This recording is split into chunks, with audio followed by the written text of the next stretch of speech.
This story that I wrote back in late 1988, it's loosely, extremely loosely, based on reality. My parents had gone up to the cabin up in northern Arizona and left me and my sister at home, on purpose. And what happened was, I was at home minding my own business, as I always did. I was, either working on the Loon News, writing it, putting it together, drawing comic strips, working on songs, being a creative genius, or just sitting at home watching TV. I just keeping to myself, which I usually always do. My sister was doing what she usually always does, which is cause trouble. She was out with one of her friends. Her friend had a pickup truck. And while I was at home minding my own business, I believe I was watching the concert in the Simon and Garfunkel concert in Central Park on the PBS station, while her and her friend were cruising around town in the truck, causing all kinds of trouble. At some point, my friend Rich came over, and then a little bit after that, my sister and her friend came back, and me and Rich went out. We all kind of played around on Don's truck. And then what happened was we wound up getting caught up in the trouble that my sister caused. We came in at the tail end, just before all the trouble that she was stirring up. We came in just before my sister's karma was about to come back at her, and we kind of wound up getting caught up in the fire. So I wrote this in 1988 when I was 19. That was 22 years ago. This could use a little rewrite, but I'll get through this as best as I can, and maybe try and punch up things as I go. And now, here is Saturday in the Park, as written and read by Eric Paul Johnson.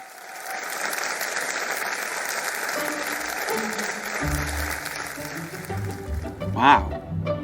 Just from the opening, it's obvious when this thing was written. Alright, here we go. Okay, here's the situation. My parents went away on a weekend vacation, and they left me alone with my damned sister. On Friday, my sister was being a wench, and Darren came over, offering to buy me some singles, because I never have any money. That's, wow. They 22 years and nothing changes. I already have 692 singles, and my mom says I've got enough, so I went and bought more. Singles, 45s. 7-inch records, they had the big hole in the middle. So I went and bought more. More appropriately, acquired more. Do I have to read who I got? Alright, it was 1988. Nobody buys good music when you're a teenager. It's rare. Alright, I got new shoes. No, not footwear. New shoes. You remember new shoes, don't you? If you're over 25. No, not if you're over 25. If you're in your 40s and 30s, you remember new shoes, don't you?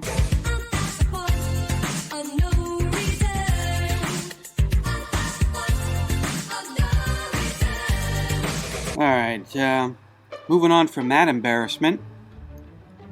New shoes and Cheap Trick. Cheap Trick's not so bad. I don't have a problem with Cheap Trick. I'm sure the single was... What was the hit at the time? Don't Be Cruel. New shoes and Cheap Trick is what I picked up. I thought this would be the high point of my weekend, unless I went with Mike Sortino and Leon Keith to the Rocky Horror Picture Show. But it was Saturday that was my high point. It was pretty exciting. I vacuumed the rug. It's a chancy job, and it makes a man watchful and a little lonely. On Saturday at 9 p.m., I watched the Simon and Garfunkel concert from 1981. My sister was out with her friend at a Burger King somewheres. Rich came over at 10:15, and Oh, by the way, oh, jeez, I should have said this at the start. Yes, based on a real story, and after it happened, I told Kate what happened, and she said, "You should write that up for my literary magazine." I believe at the time it was going to be The Mole. Was her literary magazine she was starting. And in this story, I want you to add, and she gave me a list of bizarre things to add to it. So that's why this story gets a little long, and a little bizarre, a lot bizarre. So, okay, to go back, Rich came over sometime at 10:15. He went down the hall to my sister's room and came out with a box of Quaker Oats and an 80-pound box of Strawberry Quick. I bet he ain't exactly Chef Boyardee in the kitchen. He went into the kitchen, put the whole box of oatmeal in the Quick with some water, put it in the microwave for a couple minutes. He sat down beside me on the couch with the 80-pound box and a spoon and started eating. I was afraid to ask him, but I had to. "Rich?" I said nervously. "Yeah." He looked up with a spoon in his mouth. "What is that?" "Strawberry oatmeal." The hump has to eat. "Want some?" No thanks, I'll pass," I said. "Your loss." "Got some milk?" he said. I said yeah. He went to get some milk in the kitchen when my sister burst in and said, "Dawn just bumped into Rich's car."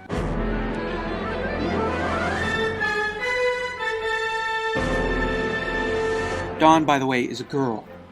Dawn, D-A-W-N. It's not a guy. Dawn, D-O-N. "Oh, just great," Rich said. He went outside, and I put my shoes on to see the wreckage. I opened the front door and was blinded by a spotlight from Dawn's truck. I walked through the flock of 14 pink flamingos we had in our front yard and locked the gates so they wouldn't get out. Dawn didn't hit Rich's car. It was all a trick to get us out so they could show us the spotlight. She shined it in our neighbor's house. Our neighbor was a talk show host named Joaquin. He came out wearing a towel and screamed, "What the hell's going on out here?" "Good job, Dawn," I said. "You've interrupted Joaquin in whatever he was doing. He'll tell my parents when they get back. Now my parents will take away my Village People record collection. Wench." That was funnier when I was 19. Yeah, this, like I said, could use a rewrite. "Calm down, Eric," Rich said. "I'll take care of it." He went to his unharmed car and took out a copy of Swank. He went up to Joaquin and said something to him for a second and handed him the copy of the magazine. Joaquin smiled and nodded a thank you to me. They waved goodbye. Joaquin went back in his house, and Rich came back. "I told Joaquin that you'd give him the rest of your Swank magazines, and he won't tell your parents anything." "I don't have any copies of Swank." "Then I suggest you better lay in a big supply pretty quick," Rich said. We stayed out there for 5 minutes, crawling all over Dawn's beat-up white Chevrolet pickup truck. It was pretty beat up. It was old. I stood up in the back, right behind the cab of the truck. "I'd like to be up here when she's driving this," I said. "So why don't you?" Rich asked. "Go lock the house," my sister said to me, "and we'll take you around." I went into the house, grabbed my keys, and being that I was once a Cub Scout, I remembered our motto was "Be Prepared." So I grabbed 3 boxes of condoms, in case we met a gaggle of gals. We went out. I stood up in the back of the truck behind the cab. Meanwhile, Rich was sitting on the side of the truck, hanging off the edge by his fingernails, doing cartwheels on the edge, dancing and handstands while the truck was in motion. Part of that is true, by the way. He was screwing around on the side of the truck while it was moving. Now, earlier that night, Dawn and my sister had driven by someone's house where someone was having sex on the hood of their car. Dawn stopped there and shined the spotlight on them and in their house. That's partly true. They were pestering somebody. They weren't having sex in the front yard, but they were pestering people, shining the spotlight into people's houses. Smart, eh? She's a crackpot. I don't know how we came from the same gene pool. I honestly don't. There's no way we can be related. These people aren't going to come out after us with shotguns, I said sarcastically to Rich. Let's go, Don, before they sick their giant man-eating python after us. They have a giant man-eating python? Rich asked. Did you think that was his penis? Don left, and a block away we stopped to rest a minute. We all got out of the truck when a gray Trans Am pulled up in front of us. Uh-oh, I mumbled to myself. This is true. Two guys stepped out of the car. Being the macho, burly, tough guy that I am, I was the first to jump back in the truck. Dawn and my sister soon did the same. And this part is true, and it always makes me laugh. Rich was ready, though. He stood his ground and was ready for whatever may happen. Although Rich didn't say this, it was definitely the stance he took. Come on, guys, Rich said. Let's get 'em! Rich heard the truck start, and he turned around to see it going in reverse. Very true. We were ready to leave, and Rich was ready to rumble. He was ready to bring it on. And but we started backing up. So Rich ran beside it and grabbed a hold of the side of the truck, but couldn't jump in back. It's true. He grabbed the truck. Don was backing up. Rich was running alongside the truck backwards, hoping for a moment where he could jump in the back. He was running alongside the truck, and he jumped in back when Don stopped to put the truck in drive. That needs to be rewritten. When Don stopped to put the truck in drive, that was when Rich had the chance to jump in the back of the truck. We drove ahead and passed the two homicidal maniacs. The maniacs soon followed. It all started on 10th Avenue. We were going through residential zones at 70 miles per hour, taking corners at 80, trying to lose them. We thought we had lost them at some point, but they came up behind us. Dawn turned into Mike Sortino's trailer park, and we got out at Mike's trailer.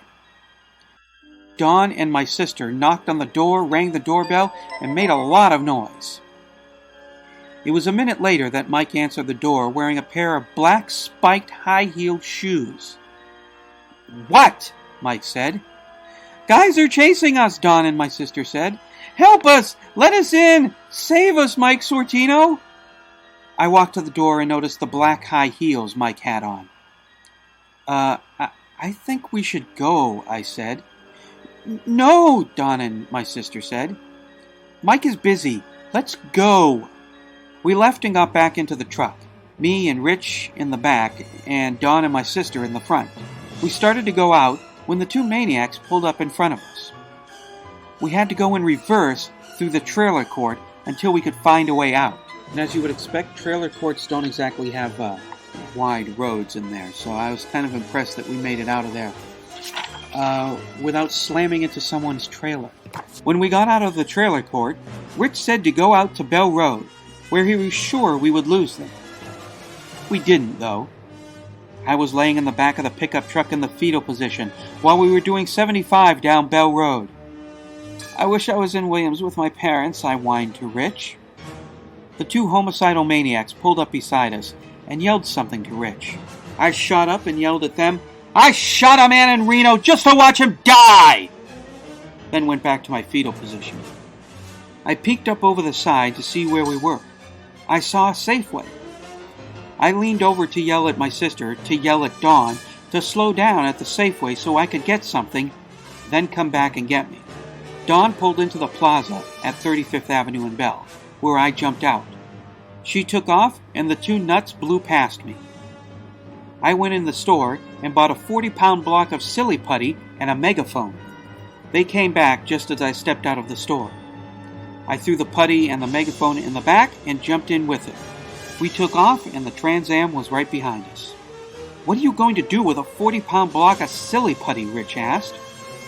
Here, shove your face in it. And I pushed his head in the block of putty.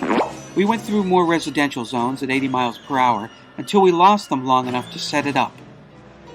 The two homicidal maniacs turned the corner to see an 80-foot reproduction of Richard's face. We were behind the wall of city putty, with Rich holding the megaphone. In an ominous voice, Rich said, I am the all-powerful Bolin. Go away. Leave us alone. Scoot. Vamoose. Skedaddle. If you don't leave, a giant UFO will come down from the sky and put your privates in a food processor, and will then send them back to your ox-like girlfriends. This was funnier when I was 19. This part's kind of funny, though. At that moment, a giant UFO came down from the sky, and all of a sudden 138 Thanksgiving Day turkeys fell from the sky. I told you, Rich, I said. Turkeys cannot fly. Dawn, being afraid of UFOs and falling frozen turkeys, took off. The dropping turkeys knocked down the silly putty wall of Richard's face, nearly hitting our truck. The two homicidal maniacs soon followed in their car. Dawn just drove in any direction. She didn't care anymore. She, and everybody else except Rich, were too scared to care anymore. She just wanted to go in any direction that was in front and away from the maniacs. This was an unfortunate mistake, because we ran into an entire herd of cattle being herded up by a Cookie Monster cowboy. See it for Cookie. That's good enough for me. He let out a hearty, whoopee-ki-yi-o, get along, little dogies. I stood up in the back of the pickup truck to look over the cab and see all this. Damn, I said, then sat down on the spare tire. We're dead, I said with head in hands. They'll catch us, beat us up, and leave us here to be eaten out by vultures. Our bones will crumble away and we'll be blown across the desert like dust in the wind. Rich grabbed me by my collar and said, Shut up! Shut up! Shut up! We're not going to die! Rich dropped me on the tire and turned around to face the car. I'm ready for him. The two maniacs pulled up behind us and got out of their car. This was it. I was sure we were dead. I was sure they were going to pull out their .44 Magnums, the most powerful handgun in the world, and blow our heads clean off. All of a sudden, the UFO that dropped the turkeys on us appeared in the sky. We all looked up. Even the goofballs stopped. A beam of light shot down from it and into the bed of Dawn's pickup truck, where Rich and I were. An inflatable Dino the dinosaur appeared in front of me. The light then aimed out at the cattle, parting a way for us to go. We started off aiming towards Union Hills Drive. There were quite a few bumps in the desert, though. Rich nearly fell out twice, but I held on to my inflatable Dino. Part of that's true. When we went through some residential zones, we hit some speed bumps. And because we were going fast, there were a couple of times when me and Rich were airborne, and I wondered if we were going to be bounced out of the back of the truck. We weren't, fortunately. We were almost at Union Hills Drive when we were sure we'd lost the two homicidal maniacs in the Cookie Monster cattle herd. But those pesky pinheads were right behind us again in their car. We drove down Union Hills to 19th Avenue. Parked at the Kentucky Fried Chicken were 3 police cars. We stopped at the stoplight, and Dawn yelled out the window to the officers, "Help us!" My sister got out and ran across the street and told a cop what had happened. Now that part's true. Dawn turned around and pulled into the KFC. The maniacs did the same since the policeman told us all to. My sister was talking to one who was Bob Dylan. The goofballs were talking to one officer, while Dawn was bawling, and Johnny Cash's I Walk the Line was playing on the police radio. The police shot the 2 maniacs for being idiots, then let us go home. Who was being the idiot? The people chasing us, or my sister and her friend shining spotlights into people's houses? I think it's a bit of both. Actually, they let us both go home and made certain the maniacs didn't follow us. The pinheads went home and told their girlfriends there were 18 lumberjacks in the back of that pickup with chainsaws. We disarmed them and beat them up. Rich, Dawn, and myself went back to my house. Rich went to the refrigerator and took out 4 raw eggs and a kilo of M&Ms.